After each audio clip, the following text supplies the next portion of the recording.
Aujourd'hui, est-ce que c'est obligatoire d'avoir une présence sur les réseaux sociaux pour avoir un biz qui tourne? Demain, on lance une plateforme de vente de liens avec les Wizards. On est vraiment des gros blaireaux si on l'appelle Wizards Link ou je sais pas quoi. On est des teubés. Comme moi, par exemple, tu me dis qu'il faut être créateur de contenu, tu préfères faire des steaks à McDo. Je pense que nous, si demain on arrête de faire le Wizard Podcast, qu'on disparaît des radars, on n'a plus rien qui fonctionne, quoi. Le business disparaît avec. Quand tu fais plus de contenu, on ne te connaît plus en 15 jours en vrai. C'est super triste.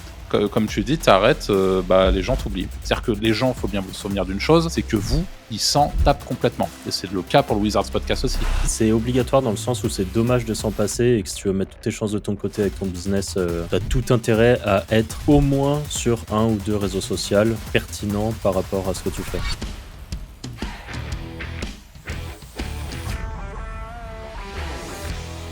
Bonjour à tous et bienvenue dans ce nouvel épisode du Wizards Podcast où j'ai le plaisir, comme d'habitude, de me retrouver avec Franck et Anthony.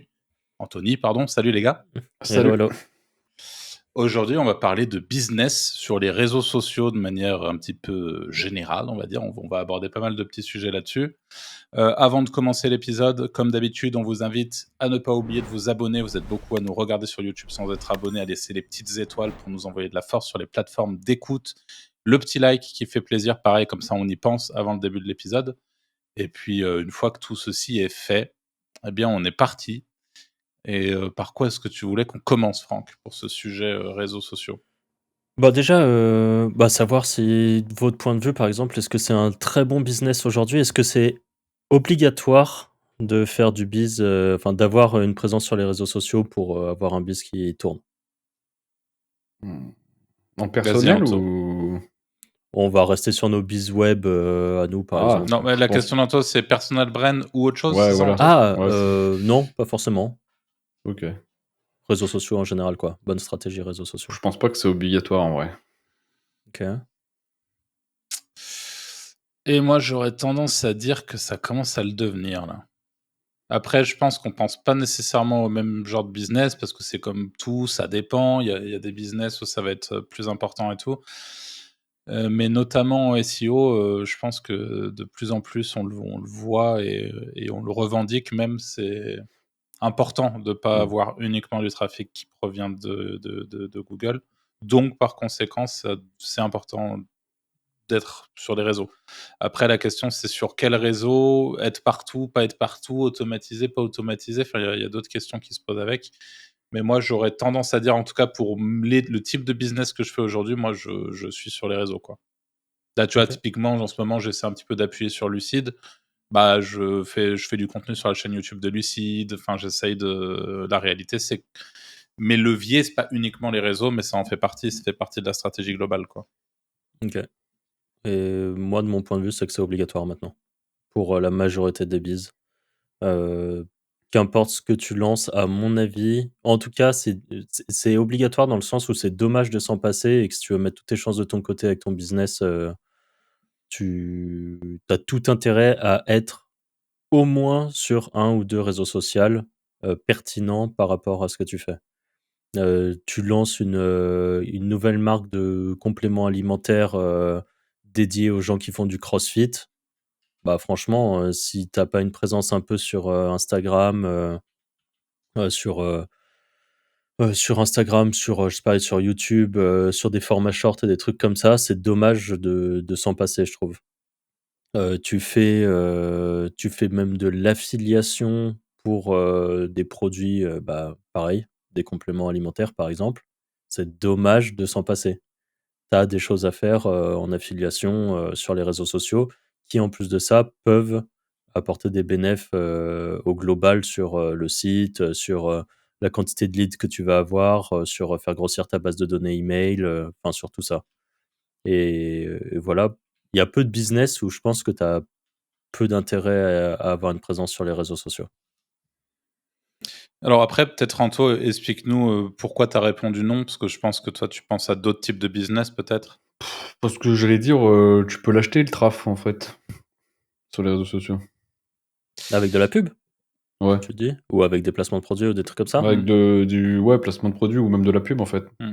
Ouais, ça je suis d'accord. Et je pense qu'il y a pas de mauvaise réponse, en fait, à Ouais. cette question. Parce que je pense que ce que tu viens de dire, c'est complètement vrai. On va parler notamment de des gens qui ont ce qu'on appelle des cold funnels.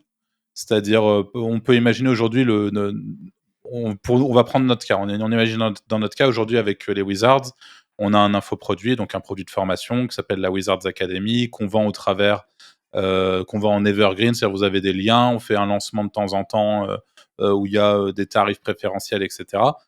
Et donc, tout ça repose sur des gens qui nous connaissent, qui nous font confiance et qui du coup passent à l'action suite à la confiance qu'ils nous accordent.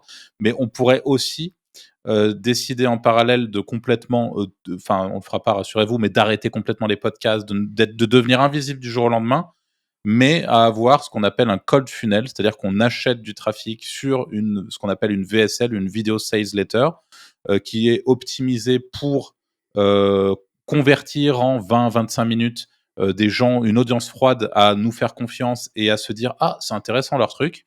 Et à partir de là, récupérer ces gens-là, les appeler pour pouvoir les closer et leur vendre notre formation alors qu'ils ne nous connaissaient pas une heure avant. Ça, c'est aussi une réalité, c'est aussi une manière de fonctionner qui fonctionne très bien aujourd'hui sur certains types de business. Et je prends l'exemple du call funnel, mais ça peut aussi être la boutique e-commerce qui juste ne fait pas du tout de SEO, mais qui a 100% de son trafic qui vient de Google Shopping, de Facebook ou de TikTok Ads. On se rejoint, Anto, là-dessus. Ouais. Et surtout, tu peux faire un call funnel pour ton e-commerce.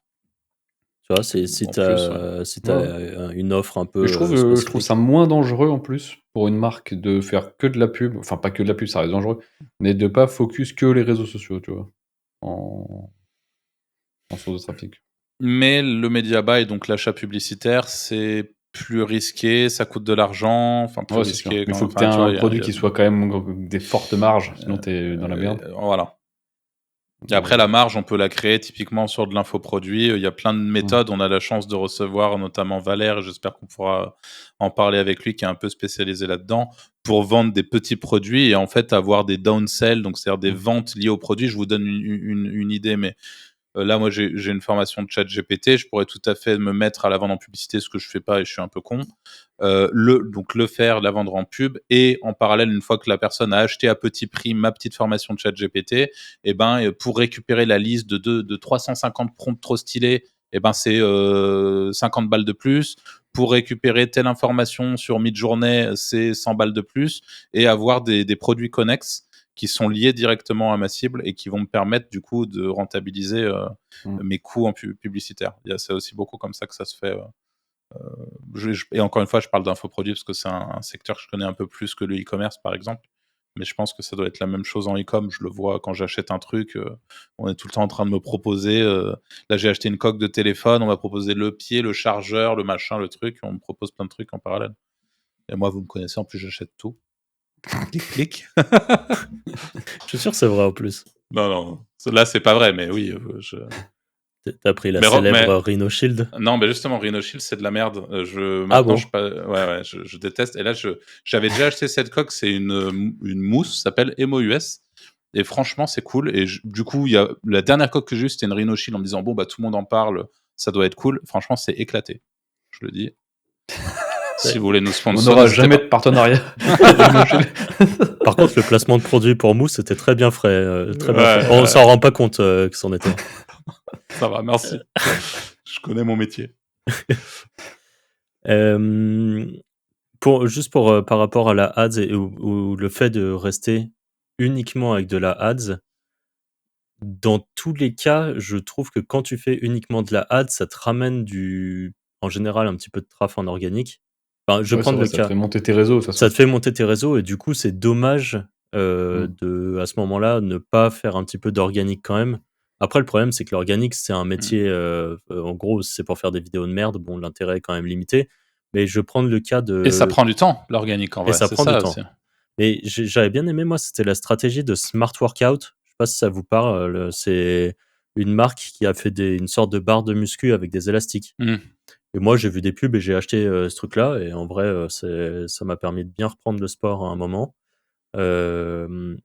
Et j'ai trouvé ça top. Et en fait, eux, ce qu'ils ont fait, c'est qu'ils font énormément de pubs. Vraiment, ça tourne en pub un peu en mode UGC, du coup. Et ça fonctionne très bien. Et derrière, en organique, il faisait vraiment du contenu viral organique. Donc, Mmh. il faisait beaucoup de défis dans la rue, genre, ils sont au milieu de la place d'une ville et ils sont là avec les élastiques et ils mettent, genre full élastique pour que ça soit bien dur et ils faisaient faire, je sais plus si c'était genre, soulevé de terre ou des trucs comme ça à des gens. Enfin, peut-être pas soulevé de terre parce que ça allait péter le dos des gens, mais en gros, ils leur faisaient peut-être faire des curls, comme ça, la barre biceps, pour faire les biceps et c'était filmé dans la rue et il faisait, bah, si tu arrives à en faire, 15, tu gagnes, Mmh. 100 €. Il y a même pas besoin de faire des trucs de zinzin comme ça et en fait, ils filment 2, 3, 5 personnes et hop, ça faisait du contenu organique, comme ça en masse et ça marchait, ça a très bien marché, je pense. Ils ont Ouais. pas mal de vidéos qui ont fait, plusieurs centaines de milliers de vues avec ce format-là et là, j'ai pas vu dernièrement ce qu'ils faisaient, mais je suppose qu'ils ont su, soit continuer sur ça, soit peut-être se renouveler avec un nouveau format. Mais ce format UGC organique fonctionne très bien. Slash micro-trottoir, d'ailleurs, c'est un peu le même genre de Slash truc. C'est micro-trottoir, ouais. fumé. C'est trop puissant. Micro-trottoir, c'est fumé, hein. Ouais, c'est trop puissant. Et C'est d'ailleurs, on en parlait parce que nous, on est un peu plus affiliés qu'e-commerçants, mais je pense que si on était e-commerçant, typiquement, tu montes une marque, mais c'est incroyable bah, moi, je serais en micro-trottoir, mais toute la toute journée, la hein. journée, ouais, Ah, j'avoue. c'est tac. Déguisé et tout en mascotte, en plus, je te connais. Tu Ouais, serais déguisé en exactement, ouais. oiseau. Je Eh ferais oh je ferais des Vous roulades et voulez tout. Avec des bolas enflammées, enfin bref. Tout Le ça, quoi. feu. Euh, Ça marche trop bien, en fait. Micro-trottoir, l'avantage, c'est que c'est un format qui attire l'œil. Et vu que ça commence souvent un peu avec, enfin, quand c'est bien monté, ça commence avec un hook et puis tu as envie de savoir ce que vont dire les gens et puis il se passe toujours une petite dinguerie. Puis de toute façon, le but, c'est d'amener vite fait les gens un peu, pas les piéger, mais les amener à une petite dinguerie, on va dire. hmm, Et ça fait, c'est du contenu facile en plus, enfin hmm. facile. La difficulté étant de soit oser aller dans la rue, soit trouver quelqu'un qui est prêt à le faire, quoi. Et ça, c'est D- dur. Ça, c'est D'ailleurs, extrêmement dur, même. Anto, est-ce que tu penses qu'on peut faire de l'affiliation dating en micro-trottoir? Ouais. Je le fais, c'est pas Deuxième, ici, là. ok.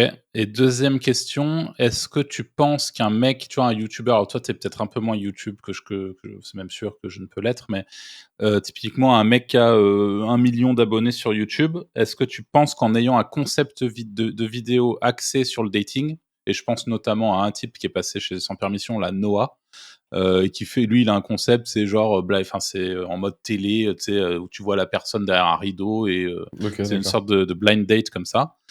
Et lui, tu vois, c'est son concept récurrent de sa chaîne. Il en fait plein avec des guests différents, des machins. Est-ce que tu penses qu'un mec comme ça pourrait monter sa propre plateforme de dating, son propre mythique, enfin, tu vois, je te dis une connerie, un peu au pif, ou alors c'est quand même, Je sais pas. tellement un gros marché Ouais, je pense que c'est trop gros, light, ouais. c'est trop light. Ouais. Parce que je me posais la question, tu vois, il se posait la question sur le truc, on parle de stratégie sur les réseaux. Parce que quand tu vois, par exemple, Fruits, l'application mobile, Ouais, là, ouais, ouais. elle marche que quand ils font des placements de produits sur YouTube, tu vois, et après elle retombe. Donc c'est là que tu vois qu'elle est quand même très. Ça rentre pas comme des grosses marques Tinder, Wild, Mythique, enfin, tu sais, maintenant. Est-ce que c'est pas parce que c'est pas bien finalement? Parce que la Je sais réalité, pas. c'est que si c'était bien, il y a un moment, ça snowball, quoi, non? Je sais pas. Peut-être le concept est pas super bien, je sais pas, je suis pas un expert là-dessus, C'est quoi le mais. concept comparé à un Tinder? C'est quoi la différence? Fruits, en fait, c'est que tu choisis, t'as 4 fruits et tu choisis pour quoi t'es là, en gros. OK. Donc est-ce que t'es là pour du sérieux, pour une rencontre d'un Ouais, Ah soir, ouais, pour ouais, ouais. machin, pour truc? Et du coup, voilà, ça Ouais, ils ont permet volé de. le concept de SUM Juice avec, les fruits. Ouais. Version dating. Mais C'est voilà, ça. tu vois. Et c'est vrai que ça pop, tu la vois, elle a popé dans l'Apple Store quand ils font full placement de produits, et après, bah, elle disparaît du top, quoi. Elle est plus là. Ils ont fait pas mal de pubs dans la rue aussi, hein. Il Mm. y a des moments où ils Ouais. ont fait full pub, Mais ils arrivent pas à garder leur image. Alors, tu vois, c'est intéressant de voir. Est-ce qu'ils sont trop petits ou est-ce que le concept est pas bon? Je sais pas. Ok, intéressant en tout cas d'avoir ton point de vue là-dessus. Euh, Autre chose, Franck? Je me non, souviens mais plus. non, mais par contre, juste je rebondis, mais parce que pour moi, par contre, ça serait pas impossible, mais je pense que lui tout seul, il aurait pas la puissance de frappe, mais imaginons qu'il a d'autres potes youtubeurs et tout et qu'il arrive à lancer un truc un peu global où tout le Mm. monde en parlerait en même temps, un peu en mode, lancement orchestré à l'ancienne. C'est Hmm. pas impossible en tout cas que ça fasse une propulsion et si vraiment il a fait un truc de fou, en tout cas, l'avantage qu'il y aurait, c'est que très rapidement, il aurait vraiment des utilisateurs, Ouais, c'est vrai. filles et garçons, sans doute plus de garçons que de filles, hein, comme d'habitude sur les plateformes comme ça. Mais pour autant, il y aurait des vraies personnes. Et tu vois, quitte à vraiment pousser le truc et teaser en mode on va lancer une plateforme de dating de fou et tout ça, avec liste d'attente, et en disant tel soir à telle heure, on ouvre, faites votre profil le plus rapidement possible, histoire que les gens ont un peu cette incentive à y aller en premier, en faisant par exemple une offre, s'il y a une offre un peu premium ou un truc pour que les mecs ils puissent parler à plus de filles ou des trucs comme ça. Enfin, je sais pas ce qu'ils pourraient faire, de vraiment pousser le truc pour faire que les gens aient un intérêt dès le début à y aller et en gros à lancer le truc. Et là, par contre, je pense que ça peut snowball. Hein. Ça peut se faire. En tout cas, ça peut lancer le début de notoriété nécessaire, je pense, pour des trucs comme ça, si tu veux pas dépenser des sommes colossales. Mais tu vois, un Fruits et tout, je serais curieux de savoir s'ils ont pas levé des fonds, parce que vu l'argent qu'ils ont dépensé en Ouais, je pense qu'ils ont notoriété, levé. je pense qu'ils ont dû lever des fonds et T'es que obligé. t'es un peu obligé, ouais, je pense. T'es obligé. Je pense qu'ils se confrontent tous au même problème. Ouais, de c'est toute des façon. marchés qui sont tellement gros, si t'as pas des gros budgets de ads. Ouais, puis à mon avis, le vrai gros problème, c'est que t'as 5 mecs pour une meuf, quoi. Ouais, Et ah ouais, qu'ils t'es font croire gentil, que je c'est pas le pense. cas, Hein. mais Ouais, t'es gentil, ouais. Les ratios doivent être encore plus gros que ça. Hein. Ouais. Ouais, c'est business compliqué dans tous les cas, mais bon, en tout cas, les réseaux sociaux, dans ce genre de cas, pourraient clairement propulser le. Enfin, Quand tu faire vois un développement. que la plus grosse régie française de dating dépense 200 000 € par mois juste pour attirer les femmes, pour maintenir le site, pour qu'il y ait quand même des femmes, c'est que. Faut c'est un le dire délire. quand Hein. même. Ouais. Et on est sur de la fille, on n'est pas sur des marques connues. Hein. Et tu sais comment ils les attirent, entre guillemets, enfin, comment ils Google trouvent Ads. ces... Ok. Mais genre, enfin, comment tu fais pour cibler des femmes sur... Enfin, En oui, fait, non, il y a c'est une force, ils question de connaissent merde, les mais... mots-clés, tu vois. Ouais, voilà, t'as des mots-clés qui vont plus... Ouais. Ok. Et juste, je pense aussi, par contre, que se lancer à la Fruits sur un marché global, c'est peut-être dur. Par contre, je pense qu'il y a toujours de la place, peut-être de moins en moins, mais sur la rencontre nichée. Hmm. Tu vois, Je vous dirais, moi c'est. j'ai un ami qui lance, il a levé des fonds mais pas grand-chose, qui lance une application pour rencontrer des juifs au Canada. Il est au Canada. Ok. Ok. Donc je vous dirais. Pour le coup, niché. Et tu vois, par exemple, je pense, je sais pas si vous le savez, mais même pour les Indiens en général, et du coup pour les personnes indiennes expatriées, il y a toujours la pression familiale pour le fait de se marier avec un Indien. Et même, je sais plus comment ça fonctionne, mais je crois qu'il y a même plusieurs, je sais pas si c'est castes ou religions au sein des Indiens, et c'est mal vu d'être avec l'autre. L'autre religion ou l'autre caste, je sais pas ce que c'est. Et du coup, il y a énormément d'agences matrimoniales, ne serait-ce qu'aux États-Unis, en Angleterre et tout ça, pour uniquement les Indiens.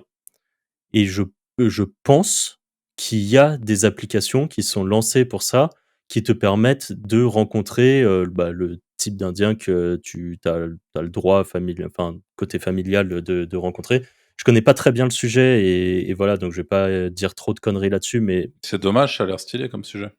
en tout cas, ça a l'air stylé comme business. Hein. Je pense qu'il y Hmm. a un business de fou à faire et à mon avis, il y en a qui l'ont fait. Et tu vois, typiquement pour les personnes juives, clairement, il y a quelque chose. Et il y a énormément de sites de rencontres pour les musulmans aussi. Et il y en a pour les chrétiens, et il y en a pour les agriculteurs, et il y en a pour absolument tout. Et je pense qu'il y avait des places à prendre, en tout cas à un moment, qui fait que tu n'as pas forcément le site de rencontre majeur, tu vas pas aller concurrencer Mythique, mais dans ta niche, si tu es le meilleur, je pense que tu as clairement moyen de bien fonctionner. Hein. Bon, à la base, on parlait des réseaux sociaux, donc on a un peu dérivé. On est en train de Sur faire les Indiens. on est en train de faire un business model de site de rencontre. Est-ce que, du coup, pour vous, de votre point de vue, c'est un boulot hyper ingrat de faire du contenu, ou est-ce que pas forcément? Encore une fois, sans parler personal branding, même si je pense, d'ailleurs, personal branding, c'est mieux ou c'est pas mieux de votre point de vue? En tout cas, avoir un visage qui représente une marque. Pour Si moi, tu veux vendre, c'est... je pense que c'est compliqué. Ah oui, si tu veux revendre ta marque un jour. Ouais. Sinon, c'est bien. Alors, j'ai un avis un peu différent là-dessus. Je pense que dans tous les cas, c'est mieux de montrer son visage sur YouTube. Parce que c'est une barrière à l'entrée et qu'il y a plein de gens qui sont pas prêts à le faire. Donc ceux qui le font de base ont un avantage, à mon sens. Et deuxième point et le plus important, c'est que tu vas vraiment pouvoir connecter plus facilement avec ton audience si ton visage est apparent. Ça, c'est un fait. Maintenant, est-ce qu'on peut faire du faceless, c'est-à-dire faire des vidéos sans visage et cartonner sur YouTube? Oui. Un exemple, Money Radar. Il y en a plein d'autres, mais c'est à mon sens un des plus beaux exemples en francophonie aujourd'hui, en termes de création d'audience et de tout ce qui va derrière. Maintenant, la question, c'est est-ce que c'est ingrat? C'est ça, Franck? Ouais, est-ce que c'est vraiment quelque chose qui est Ah non, assez oui, non, avant ça, pardon, c'était déjà de rebondir sur ce qu'a dit Anto, de c'est facile à revendre, c'est pas facile à revendre. Selon toi, Anto, c'est pas facile à revendre. Donc, c'est par exemple demain, en effet, les Wizards, demain on arrête, c'est invendable. Franchement, je vois pas comment tu Ouais. récupères. À la limite, si on a un gros site dans Ouais, mais parce 2-3 qu'on ans. vend notre expertise. Tu vois, on vend l'expertise que nous-mêmes, on a. Oui, mais en fait, la réalité, c'est surtout que les Wizards, c'est nous trois et c'est tout, quoi. Enfin, je veux dire, demain, tu le vends à quelqu'un d'autre qui n'est pas nous, à part s'ils continuent de nous embaucher pendant des années pour continuer à faire vivre la marque et à faire avancer le projet. Pour moi, c'est le seul moyen viable de racheter les Wizards et de pousser ce qu'il a envie de pousser avec, en gros. Mais en fait, pour le coup, notre image est trop rattachée au truc. Donc Oui, mais pour là, toutes les raisons. C'est-à-dire que les gens nous écoutent parce que c'est nous, les gens achètent la Wizard Academy parce que c'est nous et que c'est ouais. notre expérience. Et donc c'est du personal branding mais regroupé, quoi. C'est nous trois. Il y en a qui vont plus apprécier un que l'autre, etc. Mais la réalité, c'est que les Wizards, c'est nous trois et que les gens, en effet, sont attachés, comme tu le dis bien, à nous à plusieurs ou seul, peu importe, mais dans tous les cas, c'est nous trois. Donc, en effet, là, ça rend le truc, à mon sens, très difficilement revendable. Le gros contre-exemple par rapport à ça, c'est Théophile Hélier, qui a réussi à revendre son business d'infoprenariat, Pas de vente 100%. d'informations, en grande partie, hein, en tout cas, je crois. Je sais plus Oui, les mais détails. avec un deal où il est obligé de rester. Oui, pendant quelques années, mais la réalité, c'est que d'ici X années, il est libre de se barrer et le mec, il a Pour toujours son business. moi, faut réécouter l'interview qui est sur Ouais, notre faudra. chaîne, mais pour moi, il a peut-être vendu 50 ou 55% des parts, mais il a toujours une belle quantité de parts qui fait qu'il lui-même n'a pas d'intérêt à disparaître. Sinon, il perd une belle source de revenus. Ok. Donc, je crois pas qu'il ait vendu. Je crois qu'il a toujours un Ouais. incentive à continuer, en tout cas. Mais en tout cas, quoi qu'il arrive, c'est sûr que c'est plus compliqué de vendre une marque ou une chaîne ou un business quand il est à ce point lié à ses fondateurs. Maintenant, on va prendre un exemple, un autre exemple. Je le prends aussi beaucoup pour imager ça, mais on a Mounir, le cofondateur de Finari. Et pour moi, pareil, c'est un très bon exemple. Vous regardez aujourd'hui la chaîne Finari, chaîne YouTube, qui est une chaîne montante, qui respecte tous les codes de YouTube, il cartonne, il fait du bon contenu, il distribue de la valeur à son audience. Et ben, je suis assez persuadé que oui, je pense qu'à la revente de Finari un jour, ça va avoir un impact, le fait que Mounir peut-être ne soit plus sur la chaîne du jour au lendemain. Mais la réalité, c'est que la chaîne, c'est Finari, que les gens, même s'ils sont attachés à Mounir, je pense qu'ils sont aussi attachés à la qualité de la production de Finari, à la qualité des informations retranscrites, et que la réalité, c'est que si c'est pas Mounir qui le fait demain, encore une fois, je dis pas que ça impactera absolument pas le prix à la revente, mais je pense que ça l'impactera de manière minime. C'est-à-dire qu'il y a peut-être 10, 15%, ou peut-être 20% qui va être lié au fait que, bah, en effet, c'est plus Mounir qui va être la face de Finari demain parce qu'il revend et qu'il se casse. Et donc ça va peut-être impacter une partie de l'audience, mais pour moi, et puis je vous donne des chiffres tirés de mon chapeau, mais au final, j'en sais rien, mais je pense que ça sera pas très, Mais pas très gênant. c'est des marques qui sont un peu décorrélées du gars. Exactement. Mais tu prends par exemple, tu vois, un truc que je trouve assez con, c'est par exemple, tu prends le cas de Thibaut InShape avec, je crois que c'est Nutri InShape, leur truc de protéines. Ouais. C'est con de nommer la marque Nutri InShape, tu vois. C'est vrai. Prends une marque random et au moins ça n'est pas dissocié. Tu peux en faire la pub, mais t'es pas vraiment attaché au truc. Ah, tu vois, c'est marrant. InShape Nutrition, revendre, je trouve ça compliqué, tu vois. Pour moi, InShape, justement, s'il avait appelé ça Thibaut Nutrition, ça aurait été chaud. InShape Nutrition, ça reste brandable, tu vois. Ouais, non, moi je rejoins quand même Anto. En Mais- France, les gens savent qui est Thibaut InShape.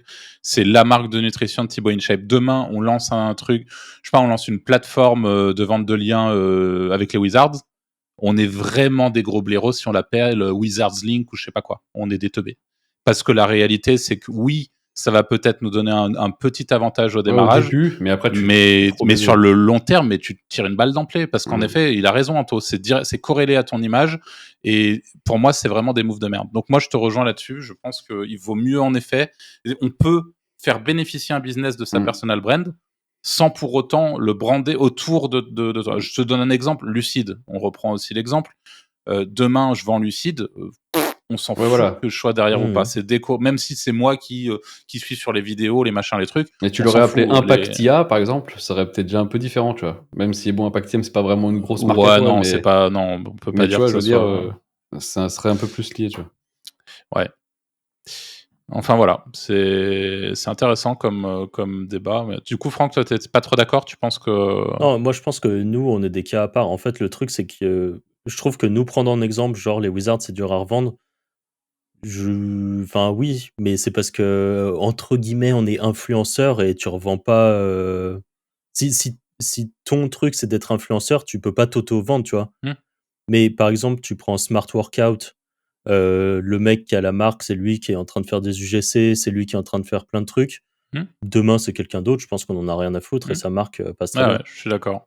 Donc, je pense vraiment que c'est corrélé au business que tu fais et bah, tout ce qui est business d'infoprenariat, vu que c'est basé sur nous, évidemment que c'est difficile, tu vois?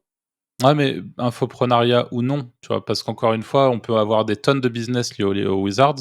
On pourrait avoir une agence, on pourrait avoir plein de trucs. Mais si à chaque fois notre truc c'est Wizards machin, Wizards, enfin tu vois, pour moi, il faut vraiment avoir cette rupture entre tes marques et ta Mmh. marque principale. Enfin, Ouais, si ouais. en tout cas, tu as une volonté de revente à terme, c'est important. Ouais. Mais du coup, pour tout ça pour dire que le personal branding, en effet, c'est une force majeure, enfin, c'est un truc vraiment solide, mais qu'il faut faire attention, parce que ça peut aussi être une épine dans vos pieds respectifs le jour où vous voulez en effet faire un exit et revendre vos business que vous avez poussés au travers d'une personal brand. Et du Mais coup, bon, il y a des manières très intelligentes de faire les choses, quoi. et un point qu'on disait, du coup, est-ce que pour vous, c'est ingrat ou pas? Tu vois, est-ce que toi, là, tu trouves ça pas ouf de faire du contenu? Et encore, parce que YouTube, je trouve ça moins ingrat, mais imaginons que tu voulais pousser Lucide sur TikTok pour viser un public. Est-ce que tu trouverais ça Ça peut ingrat le ou pas? devenir, parce que moi, Ouais. je sais très bien comment, comment je pourrais pousser Lucide sur TikTok. Moi, je ferais des dingueries en mode, parce que bon, pour expliquer vite fait, Lucide, c'est un détecteur d'intelligence artificielle et le gros de notre marché aujourd'hui, c'est l'éducation. Donc moi, je ferais des dingueries en mode, «Ah regardez-le, il a triché, il a écrit son mémoire avec l'IA et je l'ai grillé». Enfin, tu vois, des trucs vraiment pour les golems et en mode, «Ah ouais», et dans les Mhm. commentaires, ça va commenter, «Ah, il a triché sur son truc, il s'est fait niquer». Enfin, et essayer de faire du contenu un peu viral comme ça. Mais évidemment, déjà, vu que je suis visible à la tête de Lucide, entre guillemets, bah, ça serait grillé. Et si je le fais moi-même pour derrière qu'on voit que c'est moi derrière le tool, c'est un peu cringe. Et puis, tu as aussi le côté où c'est ingrat de fou, quoi. Enfin, c'est ridicule, quoi. En vrai, tu fais le clown sur Internet pour avoir des clients sur ton truc. Enfin, en gros, c'est soit je prends des acteurs, soit je vais les chercher dans la rue, soit... Mais T'aimes pas c'est faire le compliqué clown? de... Bah, pour autant, tu vois, je pense que je suis pas le. Je peux faire beaucoup de choses et il y a beaucoup de choses dont j'ai pas trop honte pour le coup. Mais quand ça dépasse un certain seuil, tu vois, ça m'a traversé l'esprit de faire des trucs comme ça, mais je me suis dit, ouais, c'est cringe, quoi, en vrai. Ou Mmh. alors je le fais dans le cadre d'un case study, mais ouais, ça me fait pas rêver. Donc là, je pense que ça peut devenir ingrat sur ce genre de truc. Et puis après, c'est dès que ça commence à être un peu répétitif, que ça te gonfle ou que tu es un peu esclave du contenu que tu produis parce que tu as des gens qui t'attendent. Et ça, je pense typiquement au Mhm. contenu en direct. Les contenus live sur Twitch, par exemple, c'est beaucoup ça. Et tu as beaucoup plus ce côté ingrat parce qu'encore sur YouTube, bah, tu crées ta vidéo, tu as des gens qui te regardent, point. Sur Twitch, les gens t'attendent au tournant et quand tu regardes tous les gros streamers, ils osent pas partir en vacances depuis des années. Les mecs, ils savent que s'ils partent en vacances, bah leurs viewers réguliers risquent de rencontrer un autre mec super cool et d'aller chez lui plutôt que chez eux, tu vois. Donc c'est un espèce de cercle vicieux comme ça qui, pour le coup, est assez ingrat. Mais je pense que la création de contenu, si on aime faire ça, parce que tout le monde n'aime pas non plus, ça va, c'est ok. Moi, le truc qui me dérange le plus, c'est la partie régularité. Et quand tu veux faire du contenu, travailler de manière régulière, tu dois trouver des bonnes idées de contenu, tu dois un minimum construire tes contenus aussi pour que ça soit efficace et délivrer de la valeur dedans. Et ça, sur le long terme, ça peut être un peu ingrat parce qu'il faut, bah, ça prend du temps de fou, quoi. Donc, ouais. Et est-ce que tu trouves pas ça ingrat, le fait que, par exemple, là, je vais prendre tout ce qui est format, comment dire, qui a une faible pérennité, c'est-à-dire pas YouTube. Je sors YouTube de l'équation. Mmh. Mais tous les réseaux sociaux, LinkedIn, Twitter, Instagram, TikTok, YouTube Short, on va dire. Mmh. Est-ce que tu trouves pas ça ingrat qu'au final, tous ces formats-là, ont une, durée de vie de quelques jours, Mmh. la plupart du temps? Alors oui, Même si mais je ça sais que tu as dépend. eu des exemples sur TikTok Oui, avec de la oui, oui, oui, régularité, non, non, mais non, mais sans parler de ça. Oui, mais en fait, je pense que ça reste des super leviers d'acquisition. Et si vous arrivez, si demain, moi, je décide de faire du contenu sur Instagram, parce que on est typiquement dans ce truc-là où c'est la régularité qui paye et petit à petit, tu crées ton audience, tu crées ton truc avec des contenus short. Il n'y a pas ce côté evergreen, comme tu dis, mais tu peux plus facilement aussi aller récupérer des nouveaux inscrits à ta newsletter, par exemple, avec des lignes magnettes et des choses comme ça. Et derrière, là, pour le coup, quand tu récoltes des emails ciblés, ça a de la valeur et tu peux vraiment en faire quelque chose derrière. Donc, si c'est fait dans un objectif de construction d'audience à l'extérieur des algos, donc newsletter ou un compte Telegram, par exemple, ouais. tu peux, là, pour moi, ça a du sens de bénéficier de ces algos qui sont bien souvent assez facilitants. Par exemple, un TikTok, tu peux faire beaucoup de visibilité. Instagram, c'est un peu pareil. Enfin, tu as pas mal d'endroits où tu peux aller. Twitter, c'est pareil, tu peux aller faire de la visibilité une fois que tu as compris les codes sans trop de problèmes et aller bait les gens. Et aujourd'hui, c'est ce que font la majorité des gens qui créent un peu de contenu, hein, en disant oui, j'ai créé un guide de malade pour voir les mots-clés de mes concurrents ou je sais pas quoi. Regardez ce Google Sheet multicolore qui est absolument phénoménal. Tu veux les récupérer? Envoie SEO curieux en commentaire. Bah, voilà, et là, pour le coup, bah, tu as 300 personnes. SEO curieux! Et c'est comme ça aujourd'hui que les gens farment et de l'engagement et surtout vont récupérer de l'email et du Et contact, juste, tu etc. vois, alors OK, mais la qualité de cet email, tu penses que ça vaut quoi comparé à des réseaux alors, à d'autres leviers Alors, que les réseaux sociaux? pour être assez clair là-dessus, je pense que typiquement, on prend le cas de quelqu'un qui construit son audience dans le SEO. Et là, je l'ai fait de manière un peu, je me suis un peu moqué, mais vous avez bien raison de faire ça, hein. C'est comme ça qu'il faut faire les choses. Quelqu'un qui récupère de l'email uniquement sur la thématique du SEO. Il est censé, si derrière, alors tout le challenge d'une newsletter, c'est de pouvoir délivrer de la valeur gratuitement toutes les semaines et par exemple une fois par mois de vendre un ou des produits et de temps en temps glisser un petit lien d'affiliation quand c'est pertinent. Mais une newsletter, vous devez vraiment respecter votre audience et les gens qui vous suivent. Je pense que le minimum pour que vous ayez un ordre d'idée sur une newsletter, une newsletter doit vous rapporter environ 1 € par inscrit qualifié par mois. Donc je pense que ça aidera à se faire encore une fois, c'est une idée un peu il y en a qui font beaucoup plus, il y en a qui font moins aussi. Mais si votre liste est qualifiée et que vous avez que des gens intéressés par le SEO et que vous avez 3000 personnes dans votre liste est censée vous rapporter 3000 balles par mois. Voilà, minimum, enfin en moyenne. OK. C'est un peu comme ça que je vois les choses. Ça veut un peu tout et rien dire parce qu'il y a différentes manières de monétiser de l'email. Mais moi, c'est un peu c'est un peu ce qu'on m'avait dit quand j'ai commencé à faire de l'email. Aujourd'hui, avec du recul, c'est à peu près ce que je constate, quoi. OK. On a fait le tour de ce point-là? Mmh. OK. Bon, toi, tu voulais rajouter un truc ou? Bah, que pour que ça soit ingrat, je dirais juste qu'il faut quand même être, si c'est toi qui le fais, faut quand même être, bon, enfin avoir envie de le faire quoi. Faut être, faut aimer, faut être créatif et tout quoi. Moi par exemple, tu me dis: «Faut être créateur de contenu», je préfère faire des steaks à McDo, tu vois? Vraiment, hein.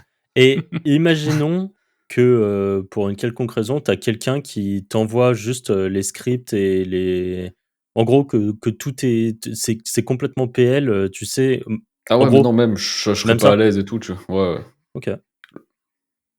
OK. Faire des steaks à McDo, il me tue ce mec. Bah, c'est vrai Ouais, ouais, non, franchement, c'est c'est, vraiment le truc, OK. compliqué quoi. Du coup, création sur, en gros, sur les réseaux sociaux, pour vous, c'est quoi les gros inconvénients qu'il y a derrière ça? On en a déjà évoqué, pas mal, notamment, bah, dans notre cas à nous, c'est que ton business en devient dépendant de ta création de contenu. Je pense que nous, si demain on arrête de faire le Wizard Podcast, qu'on disparaît des radars, on n'a plus rien qui fonctionne, quoi. le business disparaît avec. Oui, parce que notre acquisition est organique. Ouais.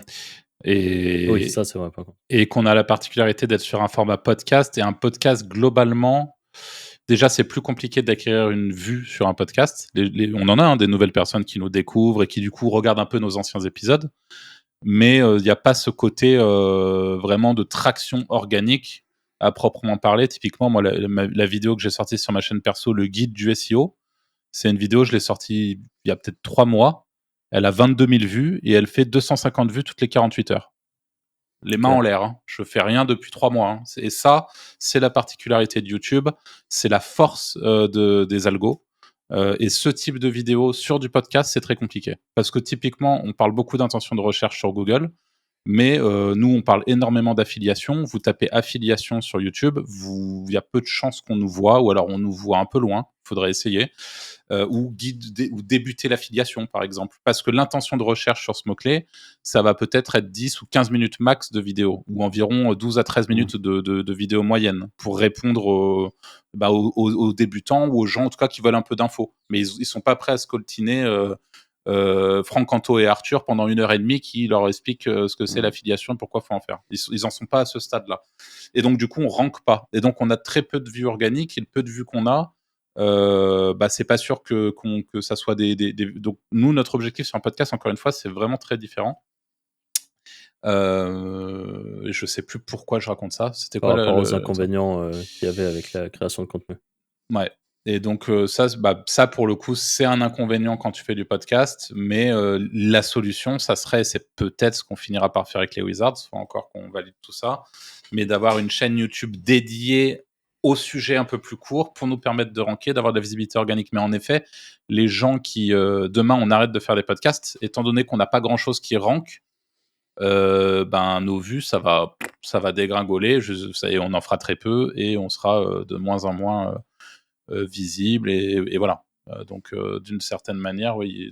Du coup, l'inconvénient, c'est qu'on doit faire en sorte de rester régulier.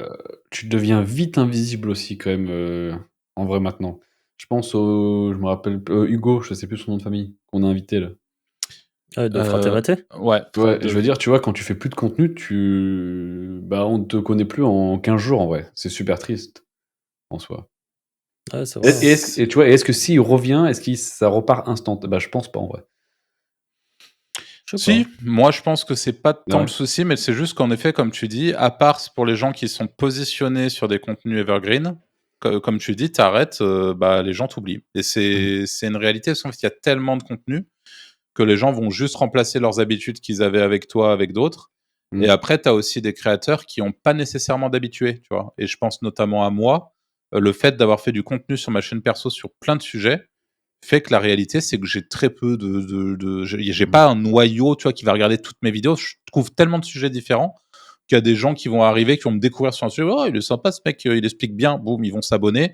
Et en fait, la réalité, c'est que la majeure partie du temps, je parle d'un autre truc et ça, ils s'en foutent. Et en fait, juste l'algo va comprendre qu'ils s'en foutent et ils ont beau être abonnés, ils me reverront pas.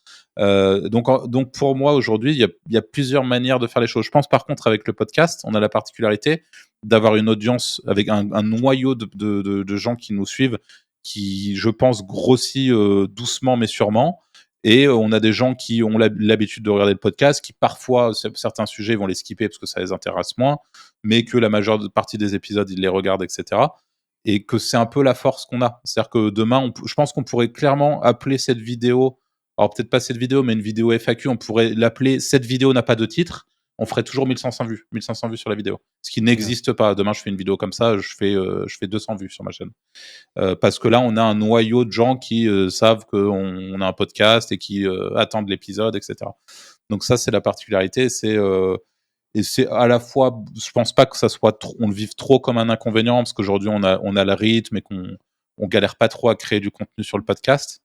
Mais si on devait travailler les podcasts et machin, et vraiment y passer beaucoup plus de temps qu'on en passe aujourd'hui, ça pourrait vite le devenir.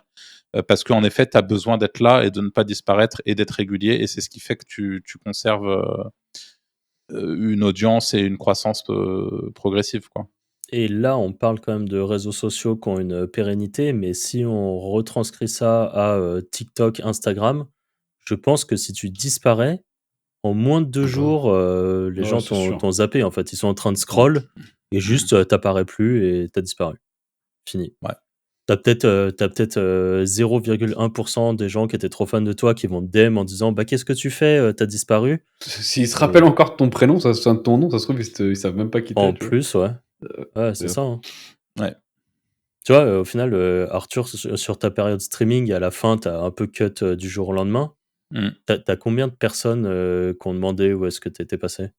T'en as, je sais que t'avais un Ouais, cœur. j'ai pas T'as- compté, mais oui, T'en avais une souvent, ça trentaine, m'arrive quoi. encore aujourd'hui d'avoir des commentaires, t'es passé où, quoi, aujourd'hui, tu vois, ça, Ok, j'ai ouais. arrêté il y a 3 ans maintenant, je pense, si ce n'est plus d'ailleurs. Ouais. Mais oui, ça fonctionne toujours comme ça. Et je le voyais très bien. Et d'ailleurs, c'est aussi la réalité, c'est que je pense qu'il y a que quand tu commences à rentrer dans le mainstream et où tu touches vraiment beaucoup de gens. Je pense à des créateurs vraiment mainstream, donc des gens qui sont dans le divertissement et qui ont des personnalités assez fortes. Et sur YouTube, je pense notamment en ce moment Maxime Biaggi qui est en train de cartonner. Je pense à des Jilcy, Lena Situation, Squeezie, même dans un format différent, mais Hugo Décrypte, qui aujourd'hui est sur plein de médias, plein de formats, plein de trucs. Je pense qu'en effet, quand tu es aussi mainstream, tu commences à avoir un noyau qui est tellement important que tu peux à peu près tout faire. Mais avant d'en arriver là, et d'avoir ce noyau qui fait que tu peux tout faire et que tu peux t'aventurer sur tous les sujets, etc., c'est très compliqué. Et moi, c'était un côté extrêmement frustrant quand je créais du contenu sur Twitch. C'est que de temps en temps, j'étais sur un jeu qui marchait bien et les gens étaient intéressés par les jeux à un temps voulu. Et donc là, ils me suivaient et ils appréciaient me suivre pour qui je suis, mais parce que surtout j'étais sur le bon jeu et qu'ils appréciaient le contenu que je créais. Mais dès lors que le jeu perdait de la hype, je perdais instantanément de l'audience. Et moi, j'étais là, je faisais mes streams à 400, 500 viewers. Je disais, incroyable, c'est génial, les gens m'aiment bien, nanana, je fais mes trucs et ça va bien se passer. 3 semaines après, j'en avais 180 parce que les gens, ça y est, ils étaient passés à un autre jeu. Et puis, la réalité, c'est que quand j'allais streamer des jeux un peu rien à voir auxquels j'aimais vraiment jouer, comme World of Warcraft ou PUBG, j'avais 50 viewers, quoi. Et là, t'étais là. Enfin, c'est compliqué, quoi. Et là, et ça, c'est l'aspect un peu plus complexe à gérer, je pense. Et je pense que peu importe le type de contenu que tu crées, c'est un peu une réalité quand tu es un petit créateur et que tu n'es pas niché. Parce qu'encore une fois, je pense que quand tu es très niché et que tu es associé à une thématique, un truc très précis, là, c'est différent. Tu peux parler de plein de trucs dans ta thématique. Les gens, ils savent que tu as toujours parlé de ça et ils te suivent pour ça, tu vois. Donc, mais si tu fais plein de trucs différents, c'est plus compliqué. Ouais. Pour vous, c'est quoi du coup, si on part d'un point de vue réseaux sociaux? Donc imaginons que je suis un e-commerce ou un site d'affiliation ou qu'importe. Je lance des réseaux sociaux. Il y a ces fameux inconvénients qu'on vient d'évoquer, sur, bah, en gros, la fidélité de l'audience, elle est pas toujours là, tu peux vite disparaître, il faut alimenter régulièrement pour, continuer à exister. Mmh. C'est quoi les moyens, malgré tout, d'utiliser ces leviers pour scale son business, pour le faire grossir? Comment, en gros, profiter de ces réseaux sociaux, mais pour une durée plus longue que juste, j'ai fait un post, il fonctionne et T'as un exemple concret, tu vois, une idée à la con, une boutique, un truc ouais. sur lequel on puisse se baser? J'ai un e-commerce sur la musculation, je vends des protéines, des trucs comme ça, Mmh. protéines, créatine et tout ça. J'ai de super vidéos UGC qui expliquent pourquoi la créatine est indispensable, pour avoir des bonnes récupérations, après le sport et tout ça. Donc j'ai fait OK. toutes ces vidéos régulièrement. Comment je fais pour, profiter de l'attraction qui m'a apporté tout ça? OK, je pensais que tu allais demander une stratégie liée à la marque, mais là, profiter de l'attraction, c'est-à-dire? Bah, tu vois, tout à l'heure, tu l'as évoqué, par exemple, avoir un lead magnet. Pour sur le Mmh. long terme, potentiellement, construire quelque chose. Mmh. Mmh. Bah, pour profiter déjà, ça passe par des appels à l'action, c'est sûr, au sein des contenus. Donc, il y a différents types je pense que sur du e-commerce, en tout cas, je suis pas un grand spécialiste, mais je pense que déjà l'idée c'est de pas être partout, c'est de définir 1 ou 2 réseaux sur lesquels vous allez focus votre stratégie, édito. Et typiquement sur de la muscu, on peut dire, bah, ça sera, sur TikTok, et peut-être qu'on fera du repost, automatique de ce qu'on poste sur TikTok, sur Instagram et YouTube, Shorts par exemple, parce que c'est con de pas le faire, et que notre autre moyen, c'est des vidéos un peu plus longues sur YouTube justement, d'acquisition. Donc on a ces deux leviers-là. Tu l'as dit, il y a déjà une partie des vidéos qui sont créées sur des contenus vraiment informationnels, qui un peu poussés, qui vont apporter de la valeur aux gens et répondre à leurs questions. Et on peut très bien, donc vraiment l'objectif c'est de pas être dans la promotion quand on crée du contenu. Les gens ils aiment pas qu'on leur vende un truc, donc on est dans l'apport d'informations et et on peut faire un call to action. Les produits qu'on vend avec la marque machin, ça répond aux besoins dont on a parlé dans cette vidéo, et on a voulu justement avoir un produit qui soit en phase avec la bonne manière de faire, blablabla, call to action. Mais ça doit être rapide, ça doit durer, je sais pas, entre 15 et 20 secondes max, quoi, sur une vidéo informationnelle qui est là pour apporter de la valeur. Et après, évidemment, ça peut être aussi tout ce qui crée de l'urgence. Bah, ça, c'est pas parce que c'est le code promo qui expire à tel moment, et faire ce qu'on appelle des deadline funnels, c'est-à-dire ne pas créer un code promo. Si votre contenu, c'est un contenu evergreen et que vous dites, eh ben, ce code promo, il expire le 30 septembre, bah non, c'est nul, parce que ça veut dire quoi? Ça veut dire que si je regarde la vidéo et que je me dis, ah, trop bien, et que je la regarde le 15 octobre, bah, c'est trop tard, en fait, puisque dans la vidéo, j'ai parlé du 30 septembre. Donc, c'est soit mettre en place des codes promo evergreen qui sont là pour rester dans le temps aussi, soit, bon, ça c'est un peu de la logique, soit mettre ce qu'on appelle des deadline funnels, c'est-à-dire une promotion temporelle, mais adaptée à la période dans laquelle, et de manière automatique, adaptée à la période dans laquelle on pose le code promo. Et puis après, bah, ça peut être aussi des lead magnets. Alors là, je vois, bah, ça peut être un e-book, le e-book complet gratuit, un truc ultra stylé sur comment se complémenter, ou comment acheter tel truc de muscu et tout. Un e-book bien poussé, bien foutu, joli, etc., qui va consolider aussi votre image de marque. Vous dites, voilà, on vous l'offre, il est en description. Et là, c'est verrouillé par un email. Et derrière, les gens rentrent dans votre séquence email. Il y a pas mal de. Et puis après, on en a parlé au début, mais moi, le jour où j'ai un truc comme ça, je vais faire du micro-trottoir, hein. Franchement, là, en ce moment, c'est tellement le hack ultime que vous allez dans la rue avec vos petits compléments alimentaires. Alors, tu trouves qu'il a bon goût, Thierry, mon truc? Ah ouais, ça a super bon goût. Enfin, tu vois, genre, tu lui fais goûter 2 marques, et puis hop, le vôtre, il est meilleur, c'est incroyable. Enfin, il y a plein de là, en ce moment, c'est un format facile et qui cartonne, et les UGC, pareil. Et après, voilà, sur Ah, la de moins en partie. moins les jeux d'essai, tu vois. Ah ouais. Ouais, Ouais, parce les que gens les gens commencent à commencent à voir s'habituer. ouais, et puis ça commence à être de plus en plus fake, donc ça perd l'authenticité du truc.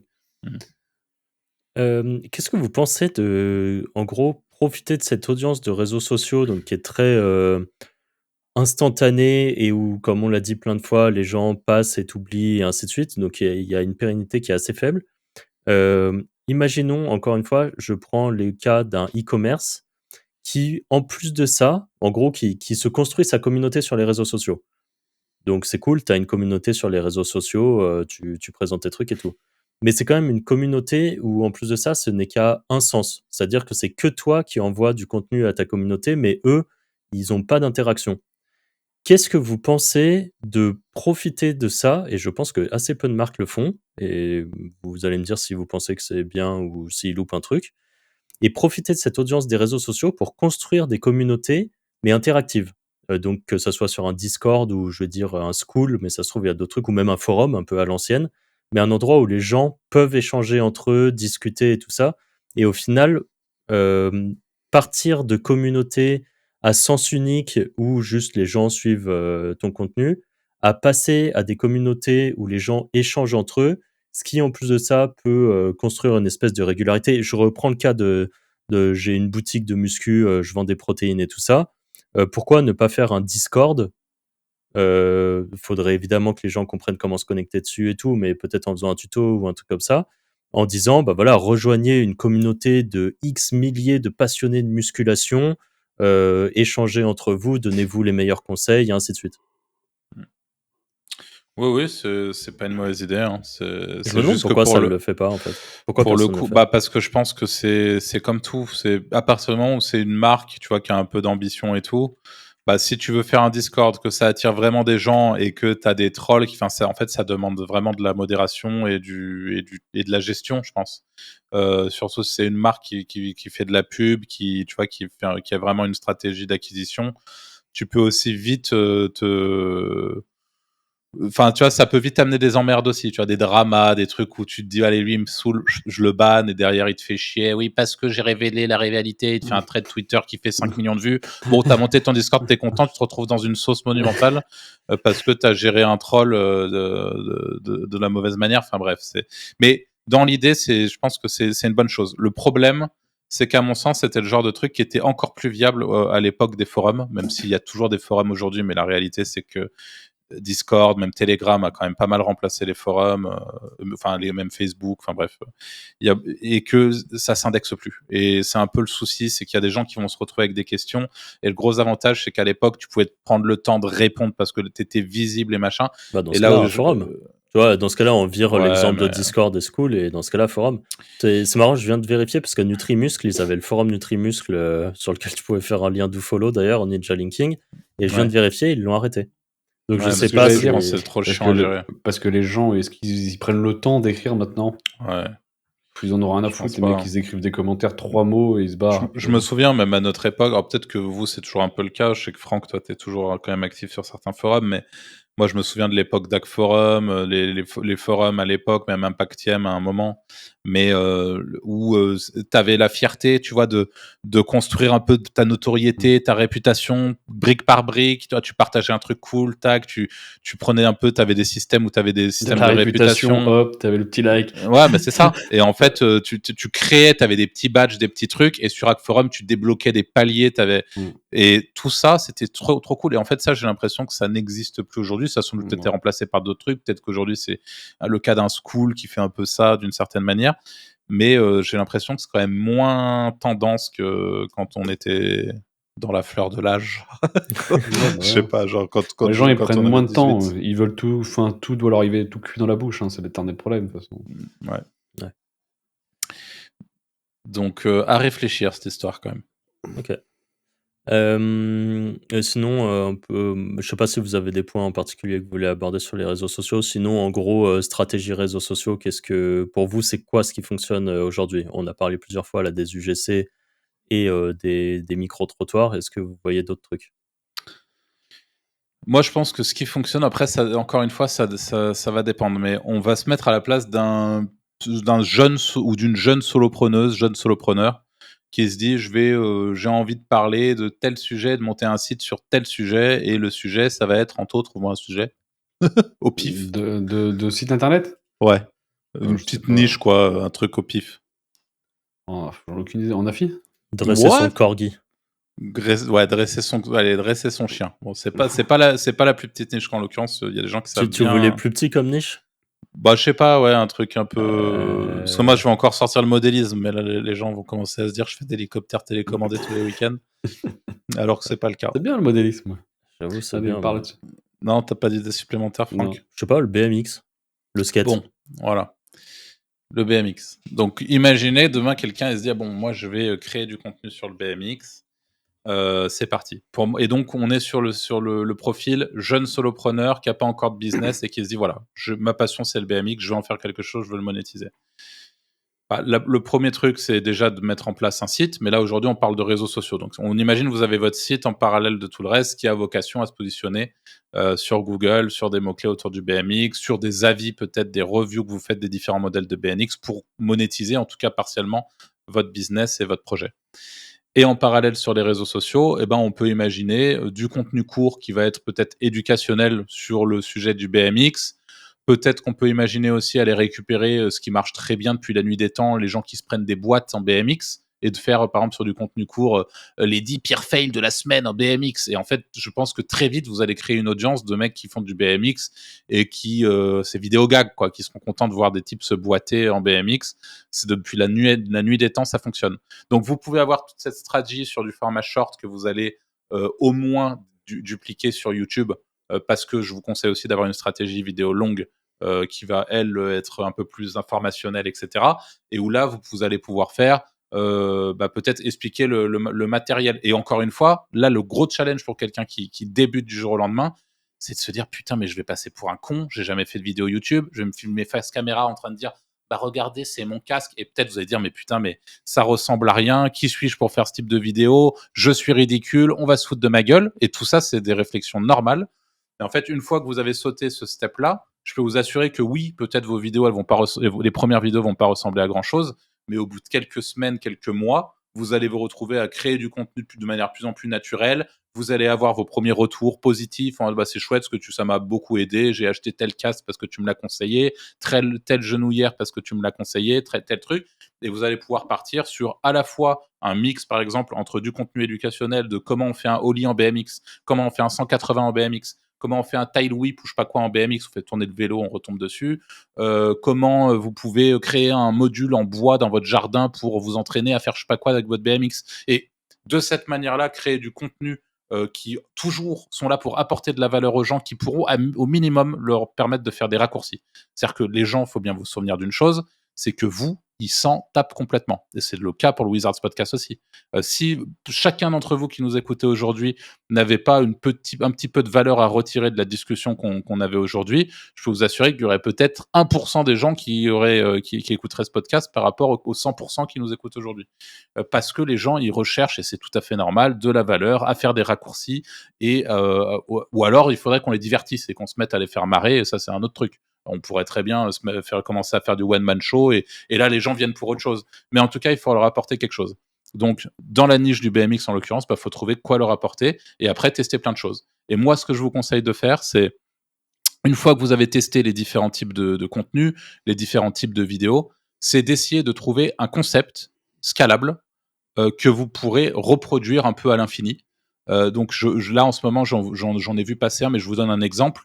C'est, je sais pas, mais par exemple, si vous commencez à avoir une petite audience, ça peut être peut-être que dans le BMX, en vrai, j'en ai aucune idée, je connais pas le BMX, mais vous avez peut-être un secteur du BMX qui est les gens qui custom un peu les vélos, qui vont mettre des poignées différentes, des pédales différentes, parce que machin, un peu comme avec le skate, les trucks, les roues, les trucs. Et c'est peut-être de recevoir dans un espèce de format podcast de 30 minutes max, par exemple, des gens qui vont vous parler de leur BMX, vous allez chez eux ou ils viennent chez vous, et vous êtes là, ah ouais, il est sympa ton vélo, ouais, donc là t'as mis ça, mais pourquoi t'as mis ça? Et en fait, vous avez un échange entre deux passionnés sur le BMX, et je peux vous assurer que pareil, ça c'est des trucs, les gens ils kiffent, ils vont dire, ah, trop bien, et t'as cet effet un peu podcast de, bah, il y a deux personnes qui sont passionnées par le même truc que moi j'ai du temps à tuer, ou j'ai envie ça m'intéresse, donc c'est un sujet qui me branche, donc je vais rester 30 minutes avec eux, et comme si j'étais avec deux potes qui parlaient de ma passion.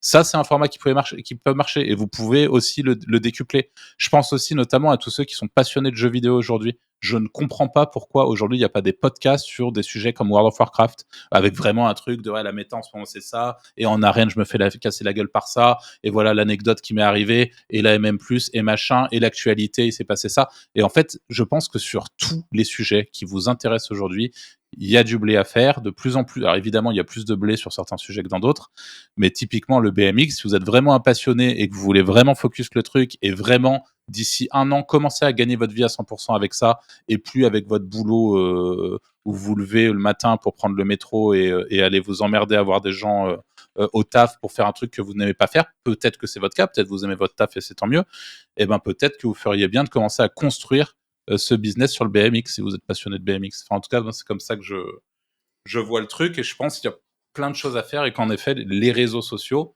ça peut être un très très bon levier. Et moi, j'ai parlé de YouTube et du contenu short, parce que contenu short facile à créer, et vous pouvez encore une fois utiliser même le contenu des autres, les gamelles des autres, les machins des autres, et en faire un truc qui rabat un peu les gens vers votre chaîne YouTube, et en parallèle avoir votre chaîne YouTube à vous, qui elle va vraiment permettre de connecter et d'aller plus loin que du contenu short, et de pouvoir créer de la confiance avec votre audience.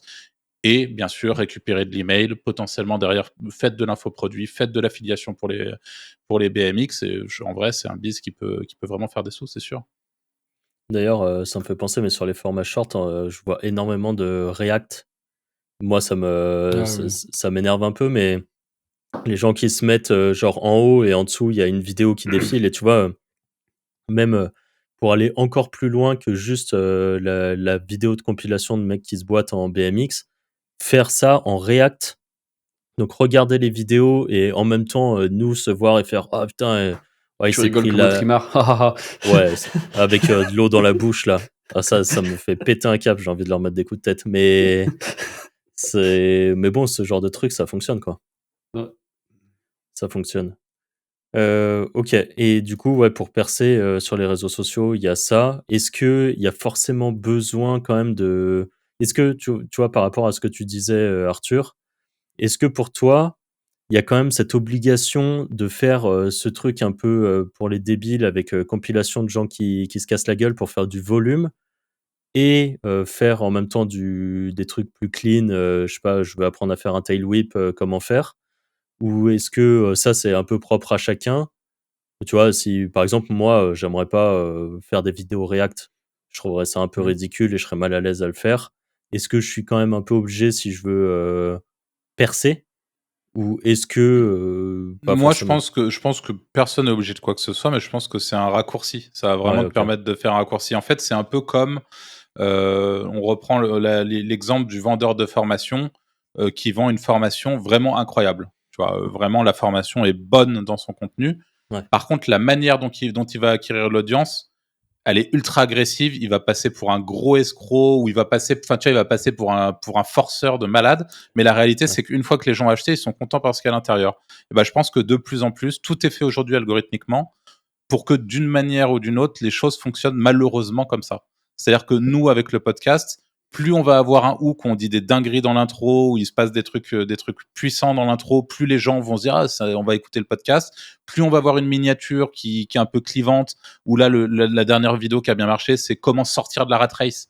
Donc on dit clairement, enfin on dit, c'est ce que dit la miniature en tout cas, vous êtes employé, vous êtes un putain de rat de laboratoire. Encore une fois, le matin, vous vous levez, vous prenez le métro, vous rentrez, vous allez bosser, vous rentrez le soir, vous faites rien d'autre de votre vie elle est éclatée, quoi. Et on leur dit, oh, vous pouvez faire ça pour essayer qu'elles soient un peu moins éclatées. Donc c'est clivant, c'est agressif, ça fait réagir des gens qui disent c'est qui ces connards. Mais en fait, la réalité, c'est que de plus en plus, on est obligé d'avoir une approche comme ça quand on crée du contenu, je trouve en tout cas. Peu importe, en tout cas, peu importe le secteur, vous allez avoir une certaine facilité à acquérir votre audience si vous utilisez ces biais-là, qui sont pas forcément très évidents à utiliser parce que peut-être, comme tu le dis, bah, tu trouves ça ridicule et t'as pas envie de le faire et je le comprends. Peut-être que t'as pas envie de faire une espèce de vidéo gag sur ta chaîne de short et je le comprends. Peut-être, mais la réalité, c'est qu'entre quelqu'un qui va mixer les méthodes d'acquisition et quelqu'un qui va uniquement faire de la qualité pour ramener des gens sur sa chaîne et qui va uniquement faire des tutos de qualité, et ben il y en a un qui va grossir plus vite que l'autre, quoi. Et pourtant, la OK. réalité, c'est que le contenu de qualité, tu l'as quand même, en fait. Même si tu fais ton acquisition et que tu utilises certains hacks pour faire de l'acquisition un peu plus agressive et un peu moins qualitative pour le coup, bah derrière, ils ont quand même du contenu de qualité et tu vas quand même pouvoir toucher des gens que tu aurais peut-être pas touché ou touché à un autre moment en faisant ce type de contenu en parallèle. OK. Est-ce qu'il y a d'autres points que vous vouliez voir sur, les réseaux sociaux? Je pense que c'est à peu près tout. Si on a fait le tour, hésitez pas parce qu'en vrai, il y a peut-être plein de points, de sujets qu'on aurait pu aborder, qu'on n'a pas abordé. Dites-nous si c'est un épisode qui vous a plu. Si c'est le cas, bah, n'hésitez pas à liker, à mettre les petites étoiles sur Spotify et à commenter. Puis pour tous ceux qui restent un peu sur leur faim et qui se disent: «Ah, ils auraient dû parler de ça, ça, ça», n'hésitez surtout pas à nous le dire. Et si on voit que vraiment il y a des choses à dire sur le sujet, des choses qui peuvent vous intéresser, on fera en sorte d'en faire un épisode pour poursuivre avec les différents points que vous nous aurez donnés en commentaire. Ça vous va, les gars? Parfait. Bon, eh bien, on se dit à jeudi prochain pour le prochain épisode de podcast. Salut. Ciao, ciao. Salut.